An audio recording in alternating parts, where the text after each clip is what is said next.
Hello, everyone. Welcome to Smart Investing. I'm Albert, your host, and today, basically, we're having the discussion on these 5 bank stocks. So, let me get comfortable for a little bit. I apologize that I didn't get my camera ready. So, okay, there we go. So, first off, if you're new to the channel, thank you for watching. I'm going to be going over just 5 bank stocks. These are the next 5 stocks I have on my list. I apologize I haven't been uploading the past few days. I've been super busy. I try to upload every few days, and I just haven't had the time. I'm trying to catch up with time. As you can see here, it is like 12:21. Today is August 10th, 2022, Wednesday. So I have a lot of catching up to do. So basically, 5 bank stocks. These are the stocks that I have on my list. And again, we're going to be doing fundamentals, technicals, and quants. So CBNK is the first stock that I have. And we're going to go over the fundamentals first and see what's going on with that. I'll tell you if I like it or if I don't. Again, you can feel free to add these to the watch list if I say so, and if not, it's just a good learning experience. So by the numbers and by looking at it, stock seems okay. I do not like it for a watch list. So this is what I'm looking at. So for the market cap, okay, fine, $338 million market cap. This is a very, very small company, especially for a bank. This is what gets me. The 52-week high and 52-week low, that is a big no-no. So I do understand that we're in a bear market, but we do have like these relief rallies. And to not make at least even $10, even during a bear market, it's not that typical to see stocks that haven't even gone over $10. But even then, there have been big rallies in this bear market where, especially these last few weeks, and I've mentioned this in a comment where Nancy Pelosi a few weeks ago, maybe 2.5 weeks ago, she pumped up the stock for Nvidia, and basically, she told her husband that they're gonna be passing the CHIP Act and the CHIP bill, for the semiconductors to be brought into the U.S., to be made into the U.S., so we can invest in here in the U.S. And then basically she told her husband, and she was basically committing fraud and doing insider trading. So apparently she didn't buy the stocks, but her husband did. And I mentioned that the stocks are going to be pumped up for a few weeks. If it's over a month, I'll be very, very surprised. But again, they're releasing liquidity into the system, meaning a bunch of cash into the system, which shouldn't be in the stock market system. So basically, they're pumping stocks, the whole technology sector, which is more than half of the majority of the overall stock market, which is technology. Those are the stocks that indicate the ups and downs of the market. Those are the majority of the sectors that cover the entire sectors. So basically, technology alone is what I'm saying is more than 50%. So yeah, I mean, it's just insane. So again, I think we're starting to see the end of this short-lived bull market rally, and I think we're gonna go into a downturn again by the looks of it. So it's starting to go into the bear rally mode again because we have these short outbursts from the bull markets that supposedly people think we're in a new bull market, which we're not. We're still in a bear market. But these little, like I said, these dead cat bounces and these little short-lived rallies, these little bull rallies. So, anyways, you might even see them here in these next 5 stocks that I show you anyway. So as we can see here, earnings pretty decent. Dividend yield, I don't. That's not attractive. So that again, that's a big no-no. And that also adds to not the yield, but the dividend return. That's not attractive also. So at this point in time, for cheap stock and for big bargains, this is definitely not a big bargain. So right off the bat, I'm gonna say no. I do not like this for watch list. So by the numbers, no. And then you can see here again. So I'm using 20, the 50, and the 200 EMA, which is the exponential moving average.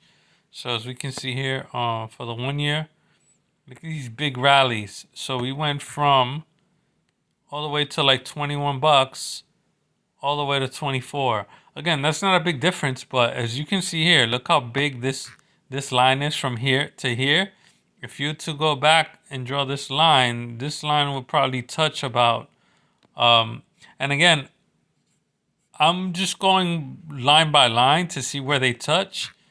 Going back the last time that touched, and the last time that touched was around February. That was in mid-February. So we're talking about February all the way till July.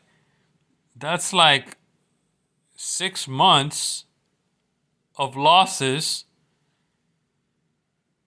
And then in those 6 months, 2 weeks later, you gained it all back. So you mean to tell me 2 weeks of being in the stock market already outperformed the last 6 months during this whole time? That's just like unheard of. So that's what you call manipulation. Again, as you can see here, I'm doing the 1 month chart from 718 all the way here. Then it goes up. So like I said, 2 weeks to 2.5 weeks of all gains. We had no negative days within mid-July, which was around the whenever the 13th was. Well, you could really say the 16th, the 15th or the 16th. So like I said, all the way till mid-July to the end of July, and you could say a little bit of the first week of August. And that's when you, towards the end of the first week, that's when it's, over this past week, and then it started to kind of go down. This past week, it's been looking normal. We've actually had down days. So, but yeah, the last 2.5 weeks was all positive gains day after day. So, like I said, we went about 11% the last 2 weeks. That's just insane. And no negative days in the last 2.5 weeks. It was just insane. I've never seen a stock market like this. Even during the 2020, like I said, I've been bearish since 2020. And again, now the government wants to say that we're not in a recession when everybody knows, well, smart people know, a lot of people know that we're in a recession. You don't need somebody else to tell you what's actually going on, because we know what's really going on. Again, I'm not political. I don't like being political, but what I'm saying is businesses always have to do with the government. So what I'm saying is, whether Democrat or Republican, the government is the government, and still they're just in on the same game. They're you might think they're not on the same team, but when it comes to certain things, they're on the same team. So obviously, when it comes to the stock market, they both agree, especially in spending into the stock market, because obviously these people, they make over six figures a year, and on top of that, if they're all investing into the stock market, might as well do it together, and they control a lot of legislation, policies, and rules of what businesses can and cannot do. So might as well get with other companies and kiss their butts as well and do bailouts like they did in 2008. And then so the thing is, they love spending, the government loves spending, but then also the thing is that um they they do have a plan as to tax the rich and cover these expenses. I did look at the numbers, and those they're raised revenue, and basically the government, they are covering their expenses. But the thing is that and they're net positive. I think about over 30 billion. But the thing is that this whole spending plan is taking them into debt, even more in debt. So now, even though they're positive on net income, overall, their debt is like still over 30 trillion because they pumped so much money into the market still these past few weeks. So now they're starting to take out some money because Nancy Pelosi supposedly is getting accused. There's a lot of crazy stuff these past few weeks as well. That's all coming to light. So that's all I want to say as well. I will mention some news in another video, but it's been a crazy 2.5 weeks, and I'm looking forward to stocks going down again so we can get some good prices. So again, like I said, we have these huge relief rallies like that, and basically, again, I don't like this stock. So for technicals,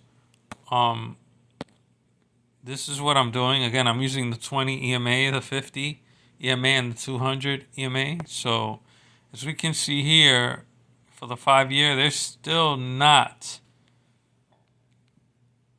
in my book, I would say they're still not close to the fair value, what I think is fair. So I'd say about 18 bucks is fair. I like to touch that line on the 5 year, 200 EMA.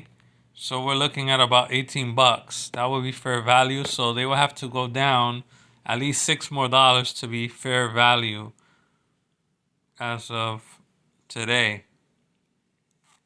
So we're going to look at the analysis real quick for the quants.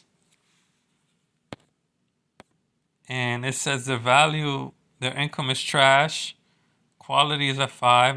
Momentum's a 5, over a 5. Growth is over a 5. Value's over a 5. So, gonna look at, again, I already said no to this stock. I don't like them. But we're gonna look at some numbers. Hopefully we get some numbers.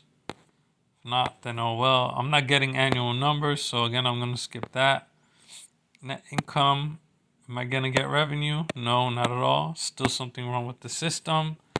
So I can't pull these numbers up, so we're gonna jump into the dividends real quick. They are paying dividends, rising dividends. It's still not enough. You have only 1 cent of a raise, and the last raise was in actually this month, in August 5th. So from last payment in May, they went from 5 cents to 6 cents. So it's a 1 cent raise. Let's see if they have any splits. No splits. And that's pretty much it. So again, CBNK, Capital Bancorp, I said no to this stock because overall it's just not that good. Even the volume is pretty low. And even though the forward PE slightly above expectations of what they have now, it's just still not a good stock. They have a forward PE of 8, which is not a big difference. So moving on to the next one, FNWB. We're gonna look at that. So we have here $159 million company, 52-week high and low. Not too crazy about it. PE is not too bad. Dividend yield, total dividend. I just don't like it. This chart again, I do not like it.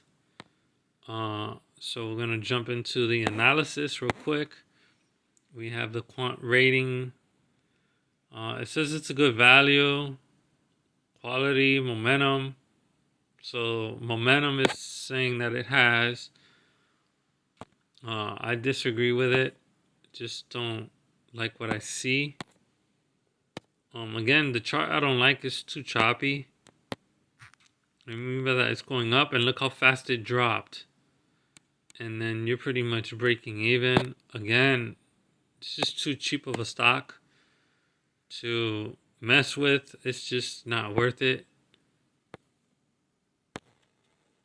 You could find better bank stocks. Again, this is a really cheap company. Not because of price, because of market cap. $159 million market cap. I think when it comes to banks, you got to start choosing. These are micro cap companies, under 2 billion.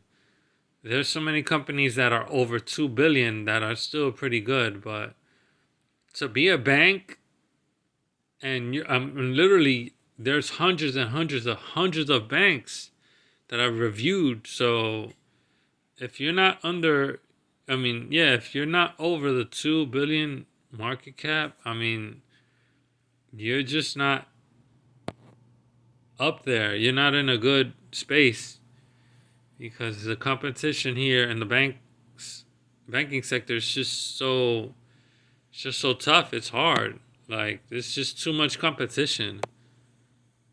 And it's just automatically going to put you at the bottom just because of the market cap, no matter how good you are. And eventually, you just hope you don't get bought out.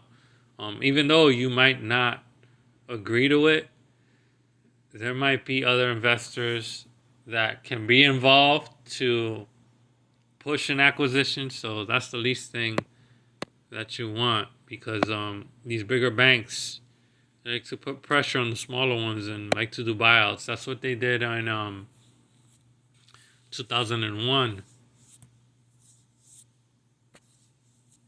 when they started buying out and acquiring other banks. So this bank I do not like. We're going to jump into the next one. Tmp Tompkins Financial. So we're going to take a look at that. So market cap, it's under 2 billion, but 1 billion is still pretty decent. Decent size. Hopefully in a few years they can reach the $2 billion market cap. So I'm not going to shut it down right away. So let's see what they have. So again, this is okay. I guess I can deal with that with a $1 billion market cap. That's a positive sign. So 52-week high and low. So the difference of that is more than $10. So that's a good sign. PE is under 15, slightly under 15, but still decent value. Forward PE is about the same that they're having forecasted. They have a decent size for earnings, which is close to a 6. Dividend payments at a 2.2. That's much bigger than a lot of other companies that I've seen, especially those microcap companies, especially the last two that I reviewed. And not much volume, not much trading for this stock. But again, we're going to look at the chart.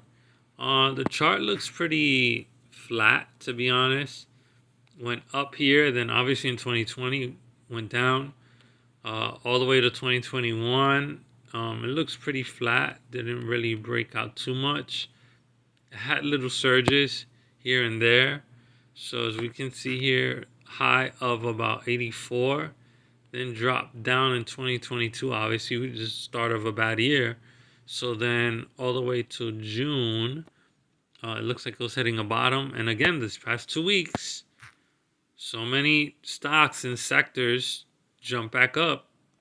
Overall, the stock indexes hit close to 11%. Like I was saying earlier, the S&P jumped back, I don't know, close to like 9% at least. NASDAQ jumped up to like 11%. And then the Dow Jones, again, close to like 11%. Just insane numbers. And again, no indexes closed red these 2.5 weeks. It's just insane. I've never seen that. I've never seen a winning streak stay positive for that long. I've never seen it. And then to go in these numbers too, like we're not even talking about 0.5% or quarter percents. We're talking about at least half percentages, because usually like 9 times out of 10, at least one day of the week, you'll have at least one of these indexes,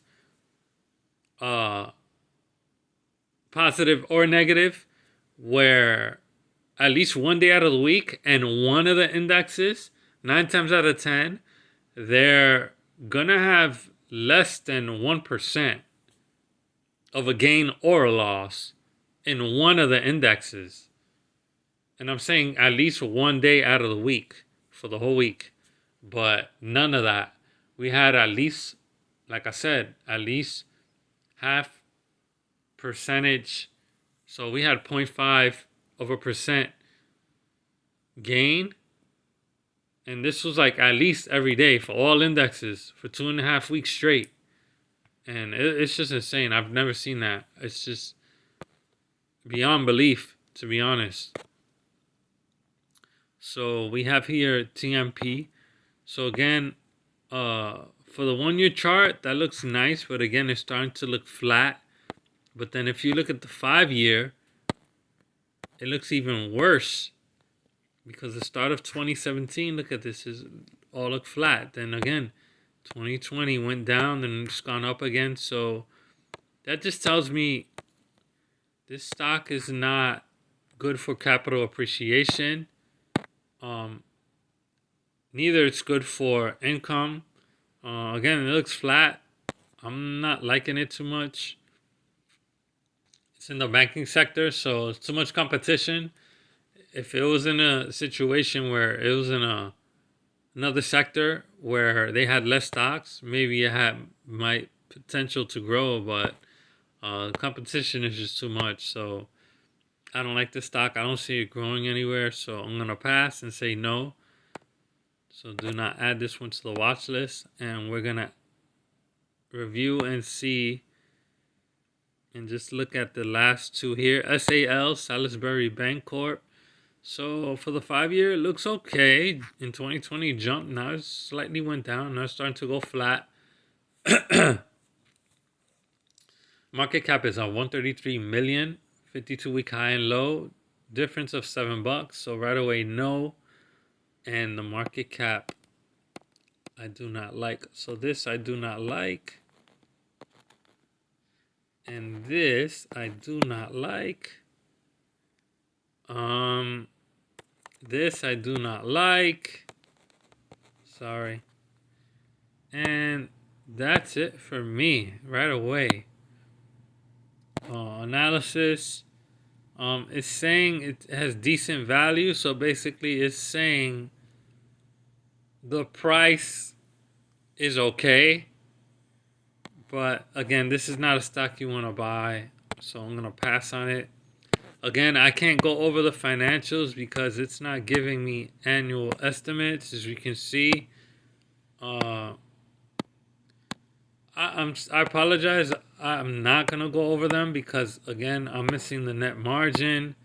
Um, Again, the income statements. I'm missing really key important information. I'm only getting net income. I'm not getting the revenues or the operating income, which is really important. So again, I'm just going off of like some information, not the full information. So I don't want to be inaccurate.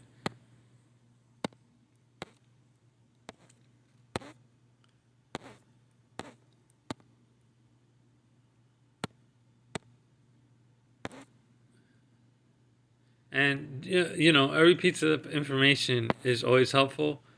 And again, at the bottom here with the peer comparison, uh, I still don't know how often that gets updated.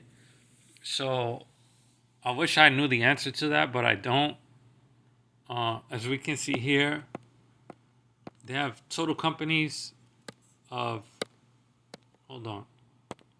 Sorry, that's not what I wanted to do. What I was trying to circle was this. Total companies 525. I believe there's more than 525 banks. Um, I have proof of that in my previous videos. I'm sure I've gone over 300, but I think there's more than 500 that I had on my list. I think it was north of over 700, about that. So again, for this stock, we're going to look at the dividend. So as you can see here, they cut the dividend actually to 16 cents. But the payment before that one was 32 cents in May of this year. And yeah, so they cut the dividend in half, which sucks. So that means you have to cut this company out. So again, not a good stock to put in your watch list. They cut the dividend and such and so forth. So I'm going to say no to all these companies. So the last one is RY, Royal Bank of Canada. Maybe this stock might be okay. So I'm going to say this stock is definitely pretty strong. $135 billion company. So 52-week high and 52-week low. So that checks out. The difference of the 52-week high and low, that checks out. So we're moving forward. This is looking okay. Earnings per share 8.9. That's a strong number for earnings, and they pay a pretty strong dividend as well, 3.9, and the yield is still pretty cool too, at a little over 4%. As we can see here, volume is at 619, so that is pretty active. And as we can see here, the chart, it's holding up pretty good. So as you can see here, it only dropped since the start of January. It dropped only maybe $20. So again, it's holding up pretty good for these last 7 months, going on 8. And we're going to look at the analysis for the quants. So the value is at 5.52. So it's telling me it's pretty fair for the value. I think it can be better. So based on my chart, we're going to look at the 5-year chart. The reason I look at a 5-year chart is because obviously the past 5 years stocks have gone up so fast at a high rate that stocks have been gaining like literally at least 20% for the past 5 years, and those are numbers that are too excessive. So especially ever since 2020, the crash, you see how fast and you see how high these charts are. Whether you're new, you can even see how high and how fast these gains are, and now they just have to go back down to normalize. So like I said, this stock is pretty good. I'm gonna say yes to add to the watch list. Definitely a strong stock and a good stock. As you can see here, even pretty active with, uh, institutions. I don't know about retail investors, but definitely institutions. Earnings are expected on 24th of this month. Again, I'm assuming this is a Canadian bank because it says Royal Bank of Can. So obviously that means Canada. And we're going to look at the analysis again. So the growth is at 5. Quant rating is at, overall is at 6.4. But as we can see, momentum it has, income growth, value, and quality. So this is pretty good stock, I would say. And again, it's holding up pretty good. So I can't provide the financials, but we're going to take a look at other metrics. As we can see here, we have start of 2022, we have $1.20, 93 cents, and then the next payment was in July this year, which was $1.28. So again, a lot of these payments look pretty consistent, as we can see here from 2021 and 2020.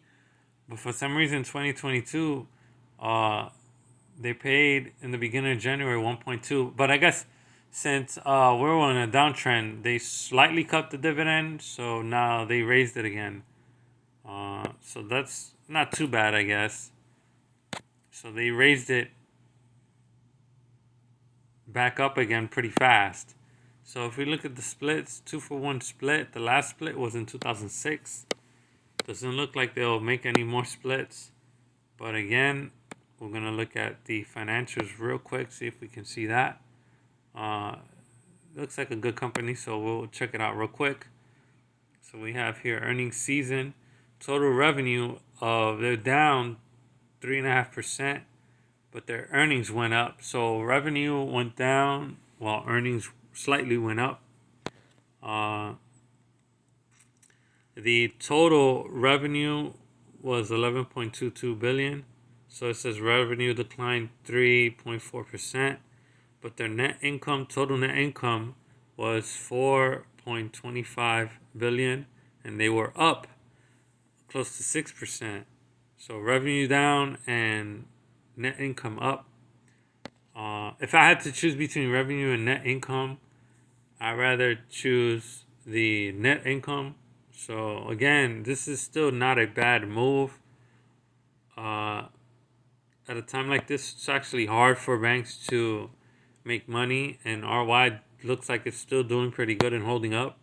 And even it's based on the chart, so I'm going to say I do like this stock for a watch list, so definitely add this one to the watch list. And I know some of these stocks are expensive, but again, sometimes you get what you pay for. Well, most of the time you do. You get what you pay for. So we have here the debt to assets ranking, and then we have more assets than liabilities. Again, I like it for a watch list, not to say yes to add it to our personal portfolio. As we can see here, the debt is at 94%. That is really, really high. Again, but that's typical for banks anyway, because that's how they operate. Let's see the debt beforehand. So the previous years they did have debts of about mid-90s. So it's still about the same from the past 5 years. Again, I don't have any other metrics that I want to throw out there, but I guess that's good enough anyways. It looks like they're breaking even on their cash flow, but again, for a stock under $100, and it's pretty active, you can definitely add this to the watch list. So that's all I have for you guys. Thank you guys for watching. I will see you guys in the next one. Take care, and I will be doing more bank stocks. Stay tuned for the short video of this. Hope you guys enjoyed. Thank you guys for tuning in, and I'll see you guys in the next one.